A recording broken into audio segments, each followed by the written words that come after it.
Okay, so this is going to be part three of looking at the Creeley poem again. And really, this is pretty standard for a class that I would teach, where I try to spend about 30, 45 minutes on a poem. So hopefully you've watched part one and part two. We're kind of moving through the poem. We've noticed a few things: uniformity, variation. We're looking also at how time seems to be operating. Interestingly, in this poem, he's not really. I'm gonna set my timer. I'm sorry. He's not really doing much with image, right? He's really focused on the abstraction, which is which poets don't often do that. Historically speaking, poetry is image driven, right? We don't want to be abstract. We want poems that really show us the world that they see, so that we can interact with them. It'd be the difference between, like, and some paintings do this, but when you look at, say, like a painting that's very representative, right? You can really see the experience of the painter, and ones that are more abstract, just like a Rothko, right? Just like red square on red square.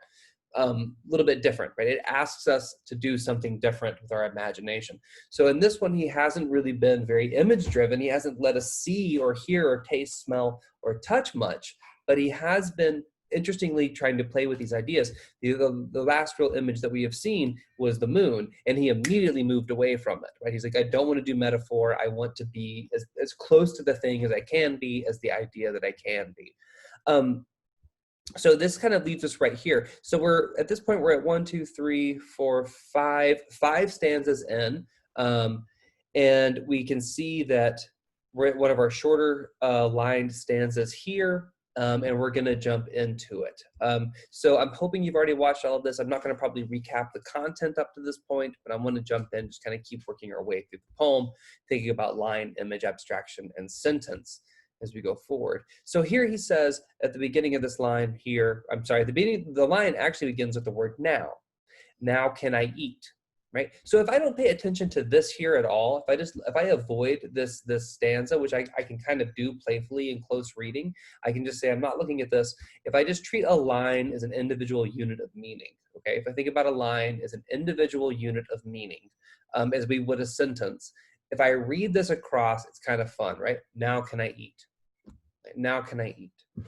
Now this next line, if I read it as a sentence, says, what you give me, I. Now, does that make sense? No, it doesn't actually make a kind of literal sense, except this one does. Now can I eat? It's a question, right? Now can I eat is a question. But we have to think about how the line creates a moment, what we call a momentary fiction, right? That then the rest of the sentence helps us understand as a development. So poetry often does this. It gives us these little moments of expectation, almost like cliffhangers, right? Cliffhangers of meaning that the very next line clarifies for us, right? Like it moves us into a new place, but it doesn't always necessarily arrive where we think it will. And that's that kind of playfulness that I think that he's talking about with love. That's why I think line and enjambment and stanza break works really well in this particular poem. So he says, can I eat what you give me? Now, I'm sure, I mean, in a normal class, I would ask you, what do you notice about that question? And in this class, I'm just going to tell you what I notice, which is that it's a question, but it's missing a key component, right? It's a period here. Oh, God. It's a period here, not a question mark. So, respond to that in your response journal. I'm going to write that down. Why? Why do that? I want to hear your ideas. I think that's really interesting. Can I eat what you give me? So eat is definitely an image. You is an image, and giving. I'm going to call that an image. It's a verb. It's an action, but I can see somebody giving, right? That's like a thing. And he's saying, can I eat what love gives me? Why ask this question? Well, I mean, eating is about sustenance. In other words, does love keep me alive? Does love provide me with basically caloric intake? Can I survive on love, right? No. The answer is no. You cannot survive on love. Not alone. That's not the only thing that you can have. But he's asking this question. That's a statement saying, can I eat what you give me? Then the next statement that he has, it doesn't really follow up on, to me at least, the idea of that, where I think he might kind of play with this idea of what it means to be sustained by love. Instead, right, sustained from sustenance, meaning like what allows us. Instead, he moves into, he says, I have not earned it. So I think that to me is a very interesting idea. He goes from thinking about what to sustain me and then turns it into a thing about earning, which seems like a shift to me. So he says this idea of can I eat what love gives me, right? Can I be sustained by this? And he says, well, I haven't really earned love anyway. Right. That's an interesting connection, because love is a space where we shouldn't have to think of this. And then he asks himself, must I think of everything as earned? And again, notice, right? No question mark. Statement, fact. Must I think of everything as earned?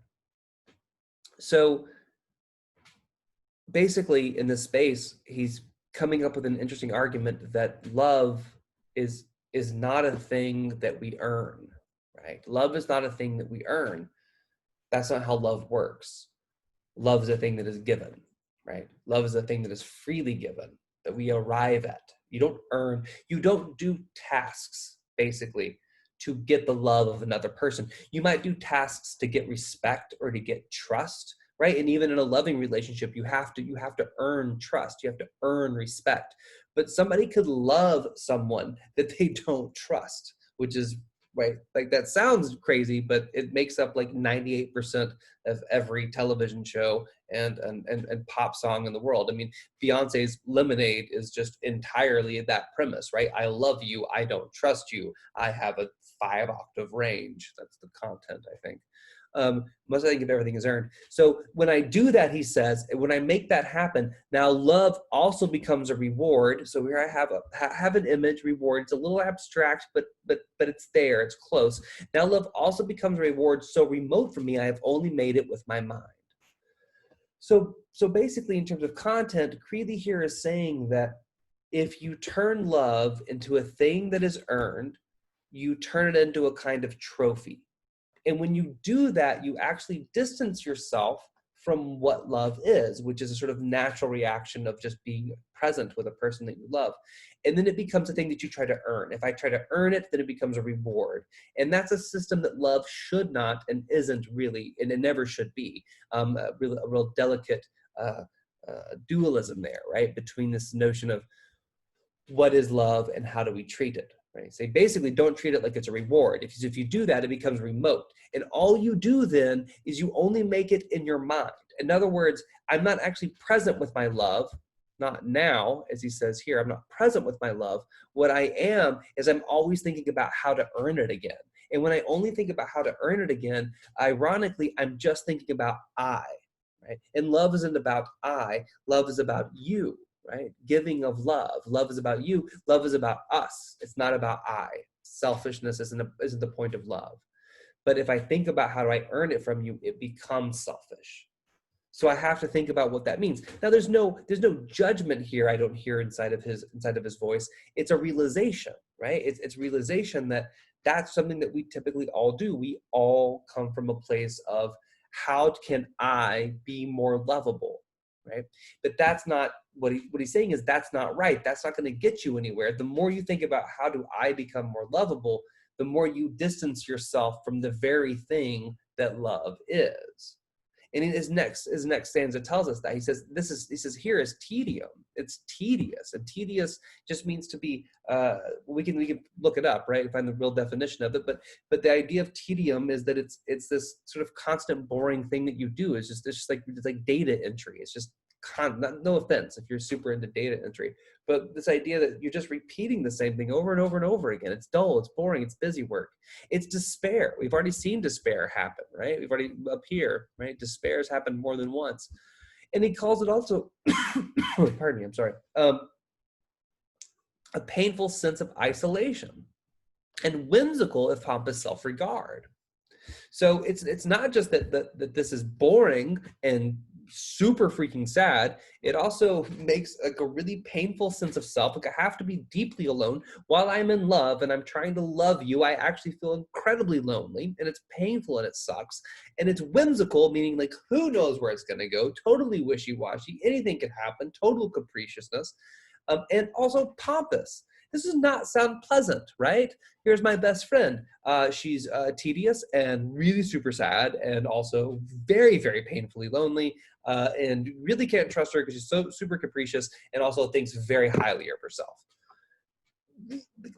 that doesn't sound pleasant. Not to gender that, right? That should have been a they that entire time, right? They would have done all of this. And so this idea becomes like, as soon as you create love as a separate entity, you create these experiences with yourself. Okay.